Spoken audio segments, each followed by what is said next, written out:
nesta quinta-feira da Paixão. Louvamos a Deus por isso. E eu quero convidar você a abrir a sua Bíblia no Evangelho de Marcos, no capítulo de número 11. Evangelho de Marcos, capítulo de número 11.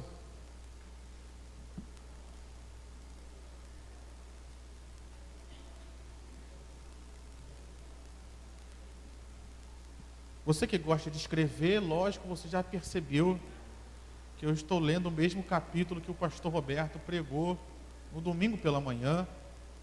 Mas fique tranquilo, eu não vou pregar a mesma mensagem. Eu quero falar algo que Deus colocou no meu coração para compartilhar com você nessa noite especial em que nós estamos aqui para adorar a Deus. Deus tem um propósito com a sua vida, com a minha vida, e Deus vai honrar isso na sua vida nessa noite. Amém?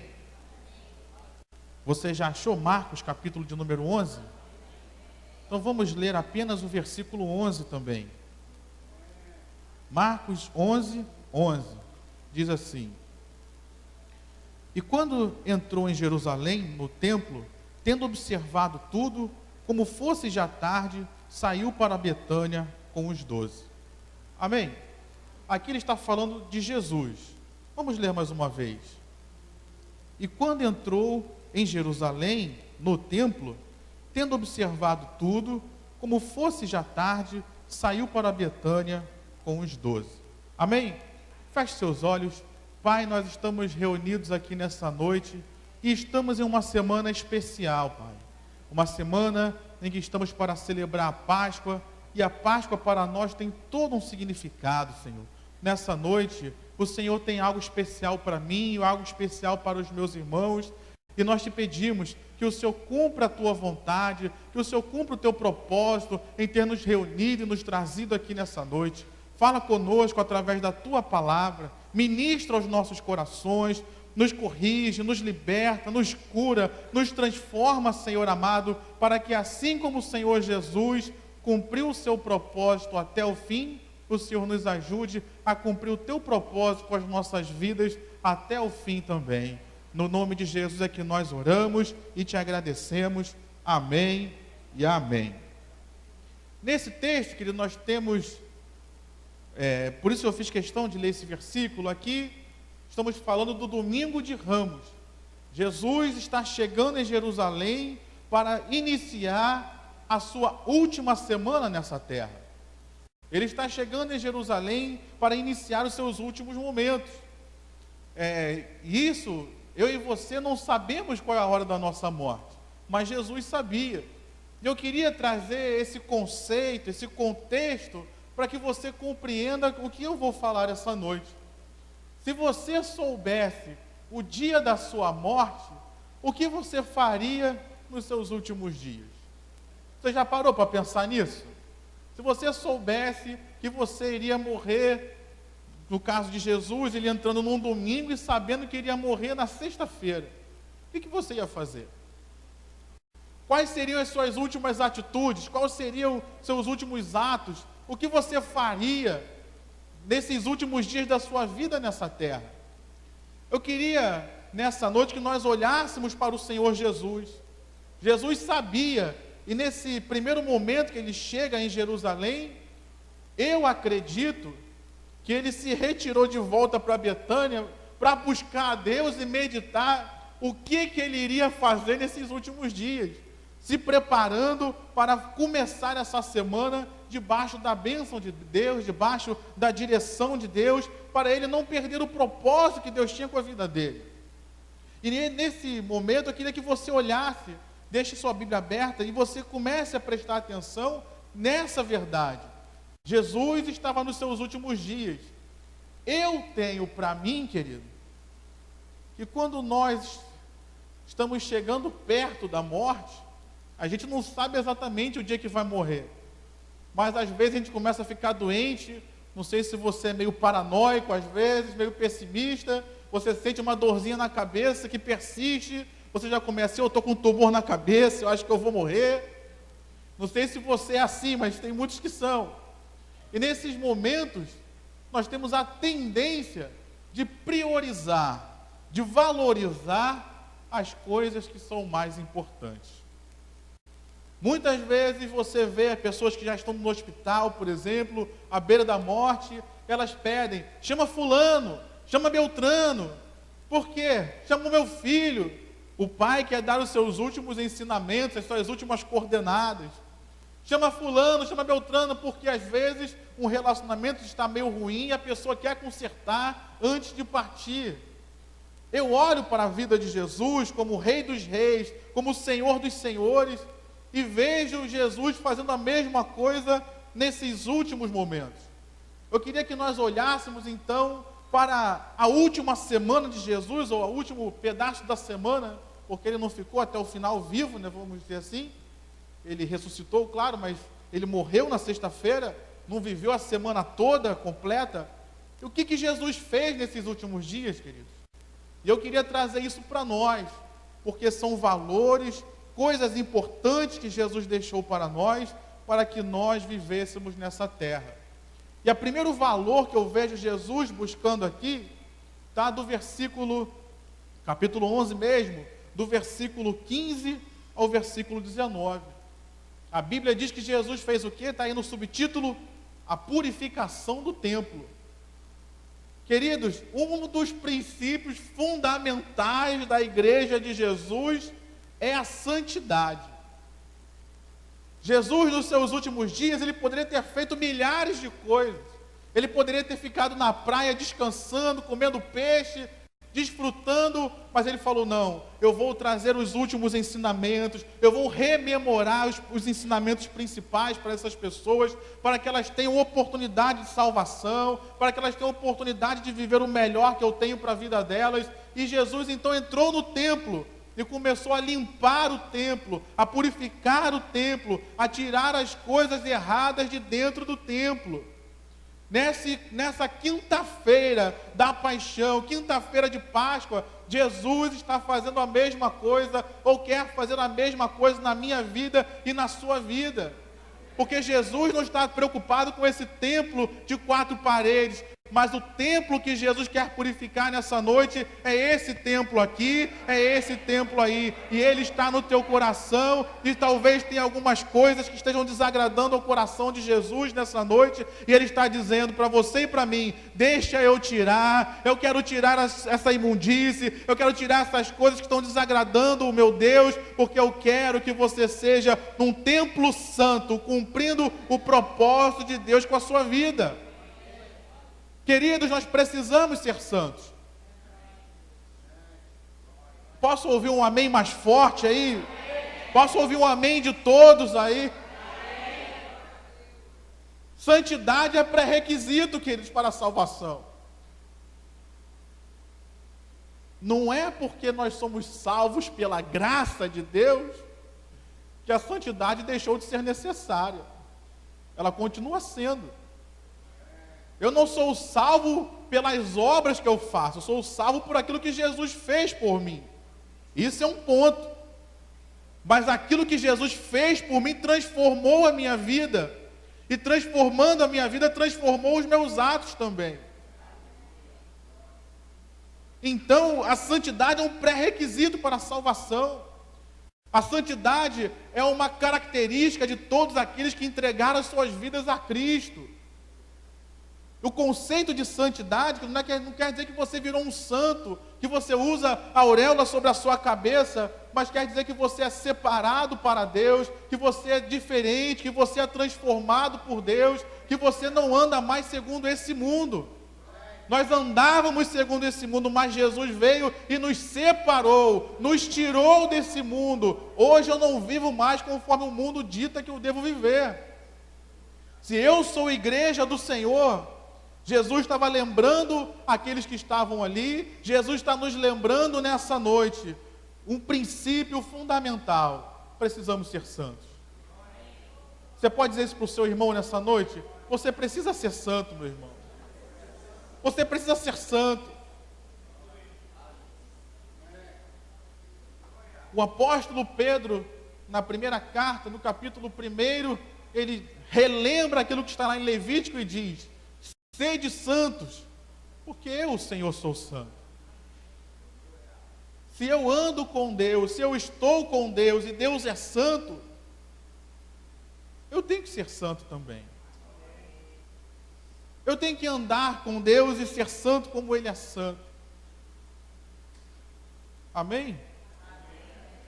Se você anda muito com uma pessoa, seja o seu cônjuge, seja um amigo, seja um colega de trabalho, se você anda constantemente com ele, por mais que você não queira, a gente acaba absorvendo alguma coisa daquela pessoa. Deus, Ele está constantemente conosco. O Espírito Santo habita dentro de nós. Então, se o Espírito Santo é santo e habita dentro de mim, eu preciso ser santo também. Eu preciso ser uma pessoa transformada. Eu não posso mais andar conforme eu andava antes. Se eu me converto e a minha vida, depois da conversão, não mudou em nada, não se transformou em nada, não alterou em nada, meu irmão, reveja a sua conversão. Porque a palavra conversão quer dizer você mudar a direção, você mudar o caminho. Se você se converte, mas continua na mesma direção, no mesmo caminho, a realidade é que você não se converteu. Precisamos olhar para aquilo que Jesus está ensinando aquelas pessoas aqui e ensinando a nós com as suas palavras, com as suas atitudes. Como é que está a minha vida de santidade hoje? Uma nota de 0 a 10, qual a nota? Não precisa dizer para o irmão não, mas qual a nota que você dá para a sua santidade hoje? E preste atenção, não é a sua nota comparado com a vida do irmão não, tá? É a sua nota comparado a Deus. Porque muitas vezes nós comparamos a nossa santidade pelo meio em que vivemos. Aí a gente olha assim, as pessoas que nós julgamos que são piores do que nós, aí a gente pensa assim, mas eu não estou tão ruim quanto aquela pessoa. Mas a gente se esquece que o padrão de maturidade, de santidade é Cristo, não é a pessoa. Quando nós formos chegar diante de Deus para prestar contas, Deus não vai olhar qual era a santidade do irmãozinho que estava ao seu lado, Ele vai olhar o padrão que é Cristo. E vai nos comparar com esse padrão. Nessa noite, meu irmão, de sexta-feira da paixão, nesta noite de milagre, nessa noite de bênção, Deus está falando conosco. Sejam santos, porque eu, o Senhor, sou santo. Princípio de vida cristã. O segundo princípio que eu vejo nesse texto está do versículo 20, ainda do capítulo 11, até o versículo 26. O subtítulo diz aí, o poder da fé. A fé que é uma característica fundamental para aquele que está na igreja. Você conhece Hebreus capítulo 11, versículo 6. Sem fé é impossível agradar a Deus. Precisamos ter fé, queridos. Especialmente nós que estamos vivendo nesse tempo do fim, em que se aproxima o fim das coisas, em que se aproxima o retorno de Jesus, nós precisamos estar alimentando constantemente a nossa fé. Porque hoje os embates são muito maiores do que havia no tempo passado. E Deus então está nos encorajando, creia, meu irmão, creia, meu filho, embora as coisas possam não estar do jeito que você queria, mantenha a sua fé firme, invista na sua fé, cultive a sua fé, para que você não perca aquilo de melhor que Deus tem para você. Aqui nesse contexto que Jesus está falando aqui, Ele está falando, quando Ele chegou em Jerusalém, Ele viu uma figueira sem frutos, e Ele disse, que não haja mais, que não colham mais frutos dessa árvore. Passou-se o dia, Pedro no dia seguinte percebeu que aquela figueira estava morrendo, ou estava definhando, e aí Pedro lembrou da palavra de Jesus e disse, mestre, o Senhor ontem disse que ninguém mais comesse fruto dessa figueira, olha hoje ela está morrendo. E Jesus disse que se nós crermos, as coisas vão acontecer. Meu irmão, minha irmã, eu quero trazer um ensinamento para você diante disso. Muitas vezes palavras têm sido liberadas sobre sua vida. Você tem recebido palavras de Deus dizendo: você já está curado, as vitórias já chegaram, a bênção já se manifestou. E você olha, parece que a árvore está lá igualzinha do jeito que estava, cheia de folhas, cheia de frutos. Mas eu quero te dizer que a palavra já foi liberada, então o milagre já aconteceu. Basta só o tempo passar para se tornar visível aquilo que já aconteceu na sua vida. Isso é fé, é convicção daquilo que é um fato. Um fato é o que é real, é verdadeiro. Embora não esteja vendo, é um fato. Embora não esteja vendo, já aconteceu. Embora eu e você não estejamos vendo, a nossa vitória já está garantida, a nossa cura já se manifestou, o milagre já está pronto, porque Deus falou. E se Deus falou, a palavra de Deus é mais real do que tudo aquilo que nós podemos ver. Aplauda o Senhor com o seu melhor. Mas creia, meu irmão, nós não estamos aqui nos reunindo contando histórias da carochinha para você, inventando coisas.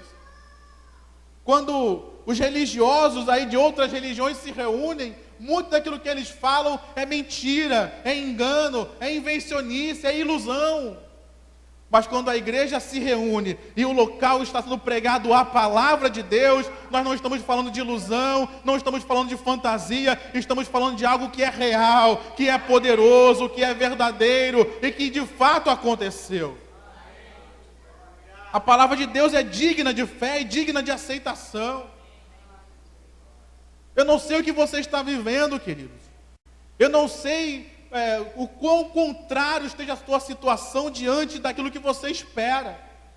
Mas uma coisa eu sei, através do poder da fé, essa situação pode ser transformada completamente. Jesus sabia disso, ele relembrou os seus discípulos, ele relembrou aquelas pessoas que estavam ao seu redor, dizendo: mantenham a sua fé. Eu estou indo para o Pai, daqui a pouco eu vou morrer, mantenham a sua fé firme. Não deixe que as aflições, que as situações ao seu redor tirem a sua fé. Invista, querido, na sua fé. Você nessa noite está de parabéns por estar numa igreja para ouvir a palavra de Deus. Você está investindo na sua fé. Guarde um tempo, separe um tempo, larga o WhatsApp de lado, larga o Facebook, larga a TV, larga as outras coisas e separa um tempo, nem que seja 15 minutos, para você meditar na palavra, ouvir uma mensagem, alimentar o seu coração, alimentar a sua fé. Porque desde a hora que acordamos até a hora que dormimos, nós somos contrariados na nossa fé constantemente. Precisamos separar um tempo para dar um equilíbrio a isso tudo e nos fortalecer para continuarmos crendo, queridos. Não adianta nós nos reunirmos e frequentarmos uma igreja se a gente não tem fé. Precisamos ter fé para agradarmos a Deus e vermos milagres acontecendo em nossas vidas. Amém? Uma terceira coisa que Jesus frisa nesses últimos dias, e eu acho importante da gente tratar aqui, está no capítulo 12, a partir do versículo 13, ele trata a questão do tributo. Vão até ele e perguntam: é lícito pagar impostos a Roma? E Jesus vai e diz: me dá aqui uma moeda. Aí olha atrás da moeda e diz: de quem é essa imagem atrás da moeda? Aí diz: essa imagem é de César. Jesus então dá um grande ensinamento: dai a César o que é de César e dai a Deus o que é de Deus. Logo em seguida, no capítulo 13, tem o versículo 41 ao 44, tem um grande ensinamento do Senhor Jesus, quando ele vê uma viúva pobre entregar todo o seu sustento no templo. 13, do versículo 41 ao 44. O que Jesus está ensinando nos seus últimos dias? É 12? Eu anotei errado, então os irmãos me perdoem. 12, versículo 41 ao 44, nós vemos um grande ensinamento de Jesus, a grande preocupação de Jesus nos seus últimos dias de ministério, de vida nessa terra, em contato com as pessoas, porque depois que ressuscitou, ele só teve contato com seus discípulos, até aqui ele estava tendo contato com todos. Jesus ensinou acerca do dinheiro, queridos. Tem pessoas que acham que não deve se falar sobre dinheiro na igreja. Mas isso é um erro, queridos. Porque o dinheiro também influencia na nossa vida espiritual. Precisamos, Jesus então, nos seus últimos dias, ele falou sobre o dinheiro. E não falou uma vez não, falou 2 vezes. Tanto na questão dos impostos a Roma, quanto na forma como as pessoas ofertavam no templo. Tanto num lugar, vamos dizer assim, secular, mundano, mas até mesmo dentro do templo, Jesus estava ensinando e observando como as pessoas tratavam o dinheiro. Meu irmão, minha irmã, se Jesus falou isso 2 vezes na sua última semana, eu acredito que isso seja algo de grande importância para nós também. Quantas pessoas estão perdendo sua saúde porque não sabem administrar o recurso que tem? Aí fica ansioso, fica preocupado, daqui a pouco está no hospital, está com taquicardia. Por quê? Não sabe administrar o dinheiro. O dinheiro, será que para você é um Deus? Ou será que o Deus Jeová é o teu Deus? Quem é o Senhor na sua vida? Será que você é o Senhor do dinheiro? Ou o dinheiro que é o teu Senhor? Hoje nós temos um grande problema na igreja. Os teólogos da prosperidade têm se propagado, queridos. E a mensagem deles está sempre voltada a recursos financeiros, a conquista de bênçãos, a conquista de bens materiais, de questões que só esse mundo oferece. E eu sempre gosto de dizer que eu não tenho nada contra pessoas crescerem e prosperarem financeiramente, e Deus também não. Deus se alegra da prosperidade do seu povo. Mas eu não posso fazer disso o alvo da minha vida. Eu não posso fazer disso o propósito da minha vida. Eu não posso deixar que essas situações dominem o meu coração. O que nós temos visto hoje é pessoas querendo usar Deus para ganhar dinheiro e conquistar as coisas nessa terra. Deus deixou de ser o Senhor, Deus deixou de ser aquele que deve ser adorado e passou a ser somente um meio para eu conquistar as coisas que eu quero. Jesus então está ensinando aqui para nós colocarmos o dinheiro no seu devido lugar de servo. Deus te dá dinheiro, Deus te abençoa, Deus te prospera, mas esse dinheiro é para ser teu servo, para você viver bem, para você fazer com que sua família desfrute, para você trazer ofertas na igreja, sustentar missionários, fazer coisas para o reino de Deus. Agora, quando nós deixamos o dinheiro tomar o nosso coração, aquilo que era para ser uma bênção passa a nos atrapalhar. Aquilo que era para ser uma bênção, muitas vezes está nos afastando de Deus. Pessoas, eu me lembro, eu sempre conto essa história que me marcou muito. Eu me lembro, o pastor João Paulo não era nem pastor, nem ele, nem eu. Nós estávamos na juventude, ele contou uma história, não sei se era real, de um irmãozinho que estava desempregado na igreja. Chegou desempregado, estava triste. Aí o pastor falou: ah, não, irmão, vou orar por você. Orou pelo irmão, Deus abriu uma porta de emprego, o irmão começou a ganhar um salário mínimo. Aí o irmão era fiel, dizimista, ofertante na igreja, trabalhava na obra, fazia tudo. De repente, Deus começou a abençoar o irmão, começou a prosperar, começou a crescer. Daqui a pouco ele comprou uma empresinha, a empresinha cresceu, o irmão estava ganhando 20 mil reais. Aí marcou um gabinete com o pastor. Pastor, não, precisamos conversar. Aí o pastor disse: sim, meu irmão. Pastor, eu estou ganhando 20 mil reais agora. 20 mil reais dá 2 mil reais de dízimo. É muito dízimo para essa igreja. O pastor olhou para ele: tá bom, meu irmão, vem cá que eu vou orar por você. Ajoelha aqui. Foi orar para o irmão. Pai, faz o irmão voltar a ganhar 900. O irmão levantou: opa, está amarrado. Deixa eu ganhar meus 20 mil, eu vou trazer meu dízimo, não tem problema. Tem pessoas que são assim, queridos. Você não tinha nada. Hoje, só porque está ganhando um pouquinho melhor, já esquece de ser fiel a Deus, já esquece de manter a sua fidelidade.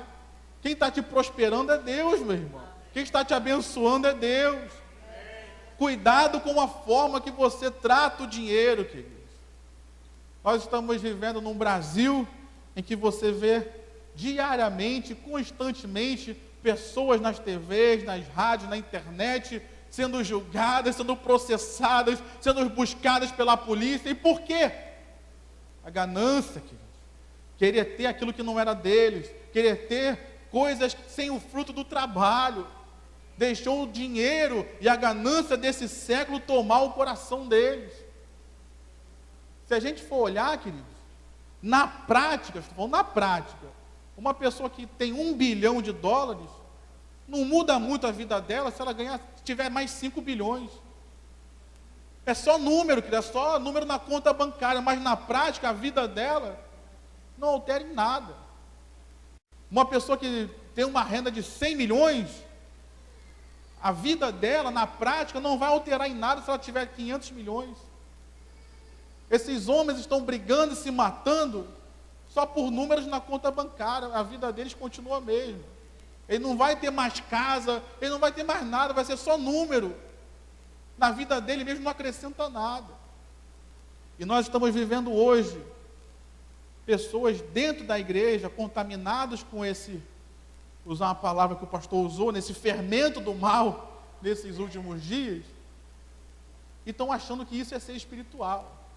Estão achando que isso é a última novidade do Evangelho nos últimos dias. Ah, não, no início Deus fez tantas coisas, agora a palavra é a teologia da prosperidade. Poxa, se Deus separou isso para a gente, nós estamos mal abertos. Não, meu irmão, Jesus ensinou, nós devemos tratar bem o dinheiro, mas sempre nos lembrando que o dinheiro é o nosso servo. Sempre nos lembrando que Jesus não veio para trazer dinheiro para ninguém, veio para trazer salvação para nós. Sempre nos lembrando que um dia, tudo isso que nós vemos hoje vai passar, e nós seremos levados, e para onde nós vamos, nós não poderemos levar nada. Amém? Quarta coisa, eu quero que você leia e veja aí junto comigo, versículo 28 do capítulo 12 ainda. Jesus traz o maior mandamento. Eu nunca tinha prestado atenção nisso, confesso a você, mas nós vemos que Jesus poderia ter falado que o maior mandamento, o grande mandamento de amar a Deus acima de todas as coisas, ao próximo como a nós mesmos, ele poderia ter falado em qualquer parte do Evangelho, em qualquer momento do seu ministério, mas ele escolheu falar disso nos últimos dias. Na última semana ele escolheu para reforçar, para deixar bem claro, como uma última mensagem gravada no coração das pessoas, de que o amor era o resumo da lei, e de que o amor é, vamos dizer assim, a característica maior de todo aquele que segue a Jesus. Nós temos falado sobre isso aqui na terça-feira, no estudo bíblico de oração, com oração, e nessa noite eu queria tratar isso também. Precisamos ser uma igreja que ama, queridos. Não só de palavras. Não só chegar aqui e falar, meu amado, minha amada, eu te amo, não, meu irmão. Jesus estava nos ensinando a essas pessoas, ensinando a nós hoje, que o amor é fundamental. Para a igreja, o amor é fundamental. Não tem como nós sermos cristãos sem termos amor uns pelos outros.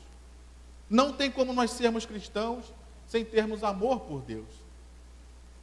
Se nós não amamos uns aos outros, e se nós não amamos a Deus, nós estamos aqui simplesmente cumprindo uma escala, simplesmente cumprindo um compromisso, simplesmente cumprindo um costume.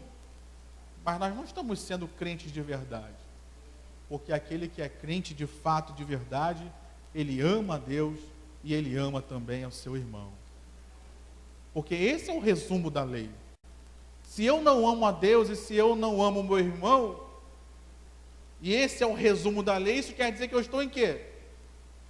Pecado, amém?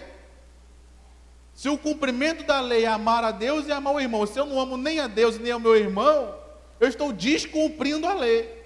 E se eu estou descumprindo a lei, eu estou em pecado. E aquele que vive na prática do pecado vai chegar no céu? Não. Alguns irmãos ficaram com vergonha de dizer, não sei se não sabiam se é verdade ou não. Nenhum pecador que vive na prática do pecado vai chegar no céu, queridos. Por isso é tão importante nós vivermos o amor e praticarmos o amor a cada dia. O amor, Jesus disse em João no capítulo 13, versículos 34 e 35, novo mandamento vos dou, que vos ameis uns aos outros. Nisto reconhecerão que são meus discípulos, se vos amardes uns aos outros. O que faz com que nós sejamos reconhecidos como cristãos pelas pessoas lá de fora, não é a altura do nosso louvor, não é o ritmo que nós cantamos, não é a placa que nós colocamos ali dizendo que é a igreja, mas o que vai fazer com que as pessoas olhem para nós e reconheçam que de fato Jesus está no nosso meio, reconheçam que de fato Deus é conosco, é se nós vivermos na prática de amor uns para com os outros. Posso ouvir um amém aí, por favor? Precisamos amar, queridos. E amar, muitas vezes, vai exigir de nós um sacrifício, um esforço. Porque não é você escolher a quem deve amar, mas você amar a todos os seus irmãos, a todas as pessoas em Cristo Jesus. Nem sempre é fácil, queridos. Nem sempre é agradável. Mas assim como Jesus nos amou quando nós éramos inimigos de Deus, e Ele escolheu nos amar, assim como Jesus continua nos amando, mesmo quando a gente peca e erra, agora que já somos cristãos, ainda Deus então espera que nós tenhamos o mesmo comportamento de uns para com os outros. Você já parou para pensar que eu e você podemos ser a expressão do amor para uma pessoa, do amor de Deus para uma pessoa? Quantos testemunhos nós ouvimos de pessoas que se sentiam rejeitadas por Deus, abandonadas por Deus, mas quando um cristão foi lá, estendeu a mão, ajudou, investiu, aquela pessoa começou a compreender que Deus a amava, porque aquele cristão estava expressando amor para com ela. E aí ele passou a compreender, não, peraí, essa pessoa está me ajudando porque é Deus, então Deus não está me rejeitando, Deus não me lançou fora, Deus não esqueceu de mim. Qual é a mensagem que nós passamos para um irmão nosso, que cai em pecado e todos nós rejeitamos a ele, o abandonamos, o esquecemos? A mensagem que vem ao coração dele muitas vezes é: Deus se esqueceu de mim, Deus me abandonou, porque a igreja inteira virou as costas contra mim. Precisamos ter um amor, querido, pelas pessoas. Expressar esse Deus de amor que nós adoramos, que nós cantamos louvores acerca dele, acerca do amor dele. O nosso amor para com as pessoas e para com Deus precisa ser muito mais do que palavras ou poesias, ou músicos ou cânticos. Precisa ser algo real e prático, vivenciado, constante, permanente. Jesus ensinou isso nos seus últimos dias. Inclusive ele disse que ele amou os seus discípulos e amou-os até o fim, até ir a uma cruz e morrer por todos nós. Qual é o tipo de amor que nós temos expressado para com Deus? Pastor João falava aqui, quantas pessoas que vão embora de um culto porque se não é só Nova Vida do Catete. Isso em várias igrejas acontece isso, eu já fui em várias, o pastor presidente não estava, todo mundo não aparecia. Que tipo de amor essas pessoas, não estou falando de você não, você não foi embora, você está de parabéns. Mas estou falando desse tipo de pessoa, que tipo de pessoa esse tipo de pessoa está expressando amor para com Deus? Então quer dizer, se o pastor morrer, o pastor mudar de igreja, acabou o culto. Não. Se fosse assim, a igreja tinha acabado quando os apóstolos morreram. Que tipo de amor uma pessoa dessa está expressando para os outros irmãos, tanto o cara que está pregando, quanto os irmãos estão louvando, quanto os irmãos estão sentados recebendo? Que amor é esse que nós estamos expressando, queridos? Precisamos acordar para isso. O Evangelho é um Evangelho de amor. E se eu não vivo nessa prática do amor, o meu Evangelho está meio capenga. Aleluia.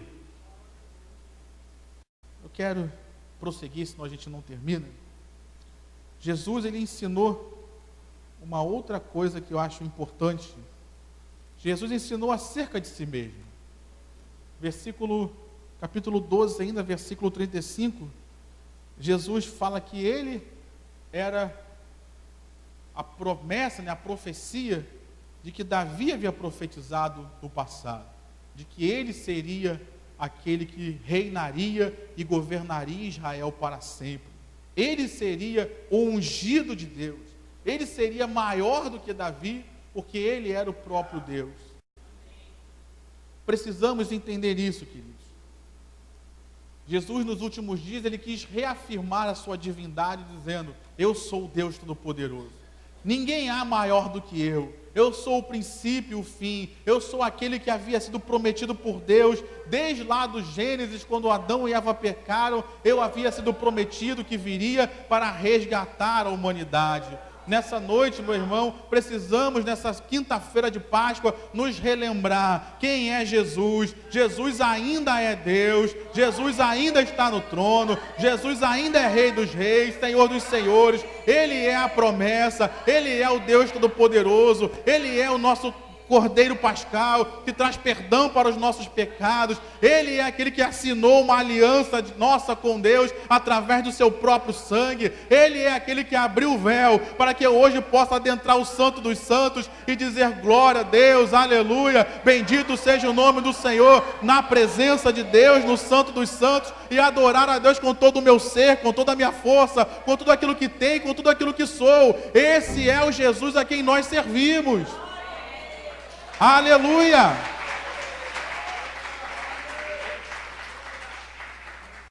Preste atenção no contexto que Jesus está falando isso. Ele está caminhando já para a crucificação.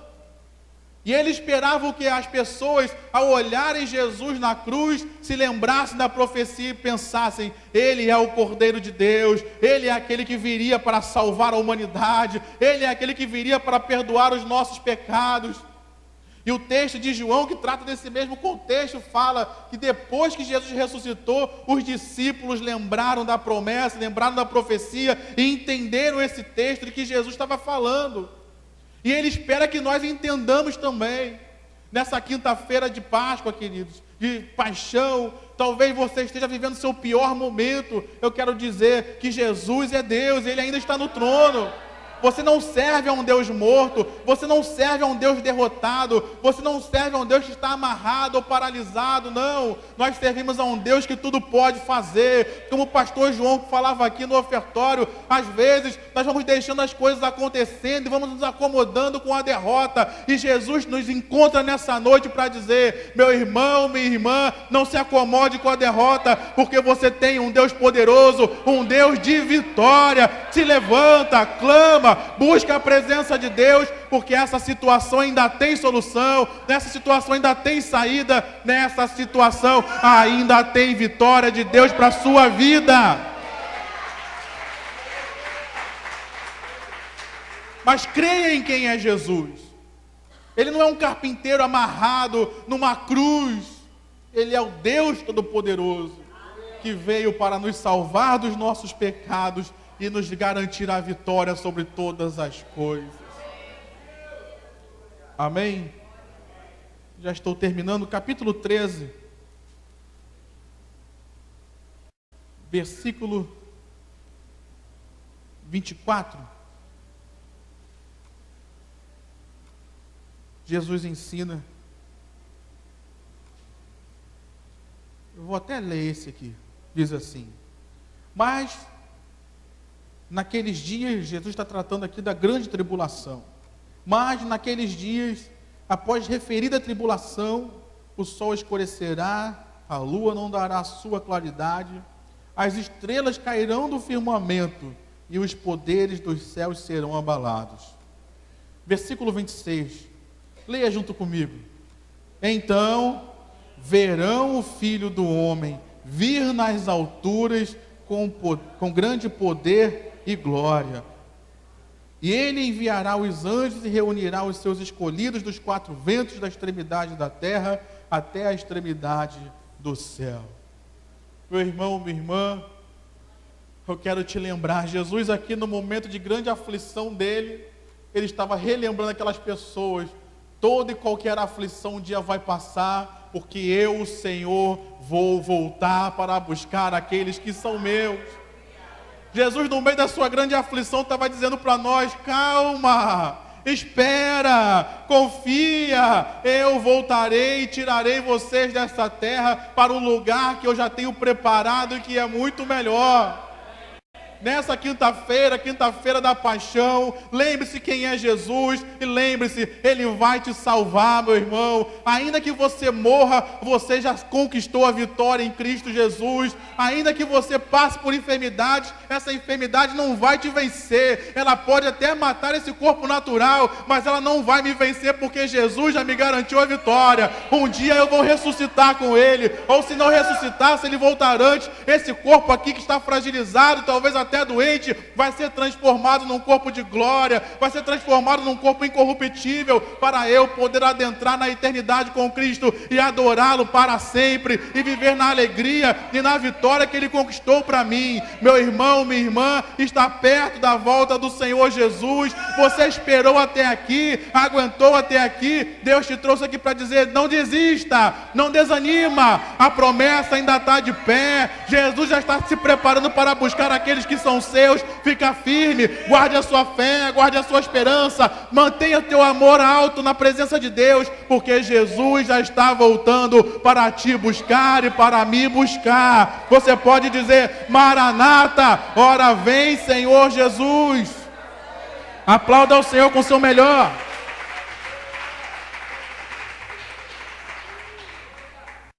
E o contexto que Jesus disse isso foi um contexto de grande tribulação.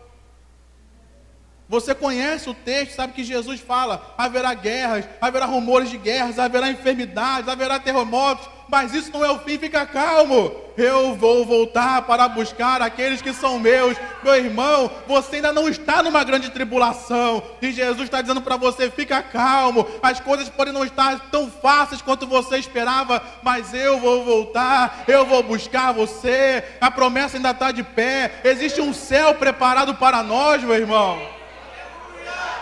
Amém? Tem um pregador, um autor, que ele diz algo que eu acho muito interessante. Ele diz que nessa terra, nesse tempo que vivemos, mesmo nós que temos a fé em Cristo Jesus, sempre vai nos faltar algo. Sempre vai ter alguma coisa que nos incomoda, que nos atrapalha. Por quê? Porque Ele quer que nós não nos conformemos com esse mundo. Ele quer que nós compreendamos sempre que a nossa pátria não é aqui, a nossa terra não é aqui. Deus tem preparado um céu para nós. Se fosse tudo perfeito aqui, quem ia querer ir para o céu, meu irmão? Agora, quando algumas coisas começam a nos incomodar, quando a coluna começa a doer, quando o calo começa a apertar, quando o dinheiro às vezes falta, a gente fica pensando: um dia Jesus vai me tirar dessa situação toda, um dia demônios não vão mais me oprimir, não vão mais se levantar contra mim, um dia eu vou estar no céu, e no céu só terão pessoas abençoadas, a inveja não vai entrar lá, a soberba não vai entrar lá, as fofocas não vão entrar lá. Um dia eu vou chegar nesse céu maravilhoso, onde eu vou poder adorar a Deus e contemplá-lo face a face. Hoje eu só consigo vê-lo por aquilo que a palavra me diz que é. Hoje eu só consigo experimentar a presença de Deus por aquilo que a Bíblia permite que eu experimente. Mas um dia eu vou conhecer o meu Deus face a face, como disse o apóstolo Paulo: um dia eu vou conhecê-lo como eu sou conhecido. Isso é maravilhoso demais. Maranata, Senhor, vem para nos buscar. Eu quero sair desse mundo e encontrar com o meu Senhor. A igreja deve viver nessa ardente expectativa, querido. Nós estamos valorizando somente as coisas desse mundo, estamos nos esquecendo: a nossa pátria não é aqui. Jesus vai voltar para buscar a cada um de nós. E ele fez questão de ensinar isso. Deixa eu correr, senão não vai dar tempo. Versículo 28 do capítulo 13. O subtítulo diz aí: a parábola da figueira, exortação à vigilância. Aqui o Senhor Jesus, os discípulos perguntam para ele, e ele fala: quando os sinais se cumprirem, quando ele pega até um costume lá de Israel, assim como a gente aqui no Rio de Janeiro, quando você começa a ouvir a cigarra tocando, cantando, você fala: o verão está chegando, o tempo de sol está chegando, porque é natural para nós que esse tempo de verão é o tempo que as cigarras nascem, aparecem, sei lá. Para Israel também era assim, o tempo em que os frutos da figueira, que a figueira começava a florescer, era um tempo que eles identificavam que estavam chegando o tempo de colheita. E aí ele fala: assim como vocês conseguem perceber essa questão natural, percebam quando essas coisas começarem a acontecer, é porque está chegando o tempo do fim. Então permaneçam vigilantes. Nessa noite, meu irmão, nós temos tão ricas promessas, nós temos tão ricas bênçãos de Deus preparadas para nós, tanto nessa terra, no presente, quanto no porvir. E nessa noite, então, Deus usou essa mensagem toda para dizer para nós: permaneçam vigilantes naquilo que vocês já receberam na minha presença. Cuide, guarde daquilo que eu já te dei, guarde as promessas que eu já te liberei, guarde a tua fé, guarde o amor, guarde a tua esperança, guarde a tua vida com Deus, guarde a palavra de Deus no seu coração, não abra mão dessas coisas. Como disse o apóstolo João a uma igreja: guarda aquilo que tu tens, para que ninguém tome a tua coroa. Nesta noite Deus está dizendo para nós: vocês são abençoados, vocês são salvos, a promessa de Deus está sobre a vida de vocês. Vigiem sobre isso, guardem isso com toda a tua força. Como disse o Salomão, o proverbista, ele disse: sobre tudo que se deve guardar, guarda o teu coração, meu irmão, para que o diabo não roube aquilo que Deus tem te dado. Guarde o teu coração, para que as atrações do mundo não te levem, não te seduzam e te tirem da presença de Deus, e você perca o melhor que Deus tem para a sua vida. Permaneça firme, permaneça vigilante, porque Deus tem vitória para nós, e a vitória vale muito a pena. Amém? Você pode aplaudir ao Senhor com o seu melhor?